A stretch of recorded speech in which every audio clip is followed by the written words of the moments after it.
Hello, I'm the author of the book Honda Insight, one of the most innovative cars of the last 100 years. And I've further subtitled it The Anatomy and Modification of the Gen 1.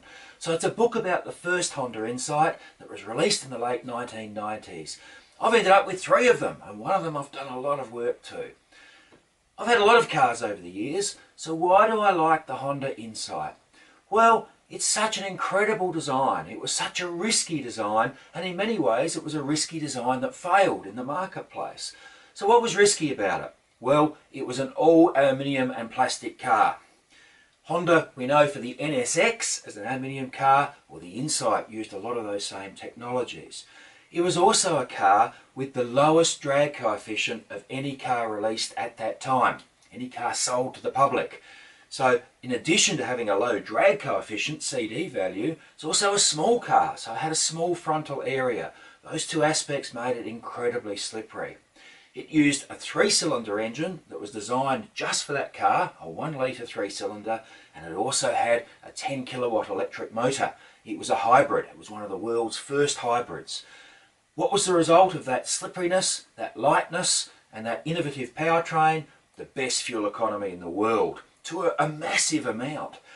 When it came out, I was a journalist testing new cars, and I tested the car compared with the contemporary Prius. The Insight was a lot noisier and a lot harsher and rode a lot more poorly, but gee, did it ever have good fuel economy. And I remember thinking at the time, I'm going to buy one of these one day. I just can't believe the brilliance of the engineering.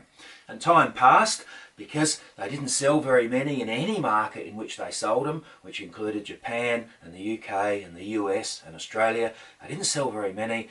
The price dropped quite quickly on the second-hand market, so I was able to buy one at well under half new price.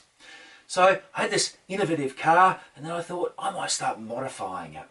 And over the years I did lots and lots of modifications. Some are really easy, changing the shape of the seat, changing the gear knob so it's heavier, which gives a better shift feel for the manual transmission car. And some are a lot more complex. I decided to turbocharge the car. I decided to add a water-air intercooler to the car. I decided to add programmable engine management, Motec engine management to run the engine. I fitted a new digital dash, another Motec device. Well, at that stage, the hybrid battery had died, so I run it not as a hybrid, but just as a little high-performance, 1-litre, incredibly fuel-efficient car.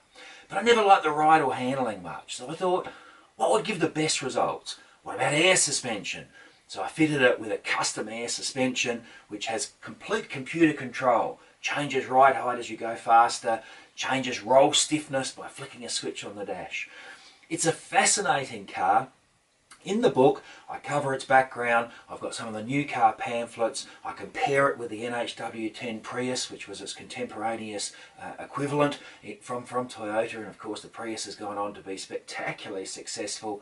I think the Insight is a fascinating car for a whole variety of reasons, and I think this book really gives you a feel, gives you a flavour for some of what makes it so fascinating. Now, note that the photos I've shown in this video are in colour, but the book is actually black and white to try and pull its price down a little bit, so keep that in mind when you're buying it. It is a black and white book throughout, it's not colour as this video has been. But look, I think it's a fascinating car in any frame of reference, historical, technological, engineering, public acceptance or lack thereof. It's really, really interesting car, and I recommend this book to you. Thank you.